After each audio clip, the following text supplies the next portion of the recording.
I'm sure you heard of this issue of Merry Christmas. Did you hear it? You heard it. Oh, so people started saying, Mufti Menk said you shouldn't say Merry Christmas to the Christians. I'm sure you heard that. Why do you want to just take a small piece of the statement and hold it out like this and make it seem like we are people who do not believe in, a multicultural coexistence, multi-religious coexistence and so on? Let me tell you, I was asked about it recently in Singapore. And the reason I'm making mention of this is to show you that, look, we're not stupid. But sometimes people who want to look at it based on how the media has portrayed it may come to a decision or a conclusion that is not enlightened. They haven't considered everything. So what happened? You see, I grew up in Zimbabwe. We interacted from a young age with the Hindus, the Christians, the Jews, those who are from the African traditional faiths and so on, and we got along. We mixed in the schools from a young age, and as I grew up, I went to a high school that was purely Christian Catholic. And that was the best option we actually had. They allowed me whatever I had, and obviously we catered for them, they catered for us. There was a lot of respect, and that's how we developed. Okay? However, when it came to Christmas, there were so many Christians who didn't believe in it. They said, no ways, this is wrong. I recall a young boy, I even know his name, and he was with me. He didn't used to like to participate in religious studies because he belonged to a certain sect of Christianity. And he used to say, these guys don't know what they're talking about because X, Y, and Z, and he gave his reasons. That's not the topic today. But there are Christians who don't believe in Christmas. They don't participate in it. Is there anything wrong if they don't believe in Christmas, Christians? There's nothing wrong. They didn't participate in it. There's nothing wrong. But the minute they put a block on someone else who believes otherwise, then there's a problem. That's what we're saying. So the question you have to ask yourself, did you stop people from celebrating what they want? No. Did you ban them? No. Did you disallow them? Did you spread hatred against them? No. All you said is, Lakum dinukum waliya din. You have your faith and I have mine. So as we grew up, there were a few Hindus who were with me at school. One of them used to eat beef. And I asked him, I said, how come you eat beef? Isn't this supposed to be one of the gods that you consider, a god with respect to them, with due respect to them? But he says, no, this is a special beef. I didn't understand that, but it was just that, okay, I'm not such a strict Hindu. That's what it meant. There were other Hindus who would tell him, listen, you are wrong. There were other Hindus who told him you are wrong. And there were other Hindus who tried to correct him. But he kept on eating it. And then, when it came to Eid al-Adha of the Muslimin, they would never congratulate us.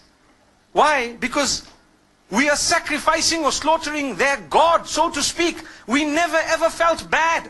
Don't expect, and please don't expect a Hindu to tell you Eid Mubarak at Eid al-Adha. Respect them and understand that what you are doing is blasphemous to them, but they've allowed you to continue. It doesn't mean they hate or they are intolerant. It just means that they believe differently and they have a separate system of belief, and it would be insulting to them to actually come onto this side here and tell you, look, as much as you're cutting my God, but well done, welcome, enjoy it, enjoy that. You don't expect it. Come on, use your brain. This is what tolerance and coexistence is all about. It's not about a statement. It's more about allowing them to believe what they have to, with respect in a way that you respect what they have as well. That's all it is. So what happened is, as time passed, it was amazing, because when it comes to the other faiths, we found the same. People didn't participate in some rituals of other faiths. That did not make them bigots. But they respected each other. There was a young man who became a Muslim from the Hindus. The day they were, when they die, what happens is they burn the body. They cremate that body. So this young man, his father had died, and they were cremating the body, and they asked him as the oldest son to actually light the fire. And he said, look, as much as you want me to do it, and that's my father, I'm sorry, it goes against my beliefs. And it caused a commotion until some of those who were wise, who knew. They said, look, that's the man's beliefs. Come on, leave him. Let the next son do it. How can you impose on him some... The idea is to coexist with your difference. That's what makes you a rainbow nation. That's what it is. But you don't shove your opinion down the throats of others. Just like now, in the Western world, they are banning you from covering your hair in some countries. That would create another problem. Why? Like the Honorable Minister said, it would make people feel that they are at war with the system. Because, hey, you know what? This is my basic right to believe something. I believe this is wrong. I believe this is right. That's the idea. So, from among the Muslims, there are those who believe that it's okay to participate in Christmas. And from among the Christians, there are those who believe that it's not okay to participate in Christmas. Look at the irony. But the idea is, if you believe that, by all means, go ahead. You are answerable to Allah, not to me. If this one believes otherwise, go ahead. But please don't impose it on me. If I don't want, it's one of those things. Come on. You know, live and let live. Today, the problem is with all parties. We believe we are the only ones who are right. So we want to shove our opinions down the throats of the rest of the world. If not, they are the problem, they are the terrorists, they are the issue, they are this, that. Watch out. The words you are using will be used against you as well. Be careful. So this is why we say, as I grew up, still we used to sit and eat together as young boys. College. You know, you have your lunch, they have their lunch. We knew that if you have a beef burger, please don't offer it to the Hindus. It's insulting. It's blasphemous. They would actually feel so hurt. Don't. Would you ever, if you have Hindu friends, actually tell them, hey, have some beef? I don't think so. Exactly the same could be said about pork and the Muslims. Do you agree?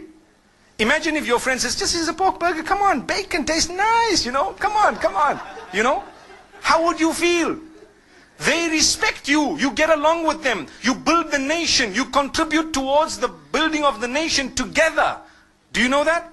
But you have different dietary restrictions which are respected. So, this is something that we need to talk about. It's got nothing to do with this person is intolerant. There is a big difference between difference of opinion and intolerance. Very big. I can differ with you right now. I can differ with you on 100 matters, but I'm so tolerant. I promote tolerance. I promote coexistence. I promote the fact that all of us should contribute towards the development of our nation. Here in Malaysia, you have people, you have the Chinese, you have the Malays. On the other hand, you have Muslims, you have Buddhists, you have perhaps people who belong to Christianity, maybe even, you know, Jewish people, whatever other faiths. I don't know how the nation is made in terms of, you know, the various faiths, but I'm sure there are more than 20 or 30 different faiths. Look at the civil service. You will have people belonging to every race and to every religion, and they are serving the nation. That's what they're doing. What are they doing? Serving the nation.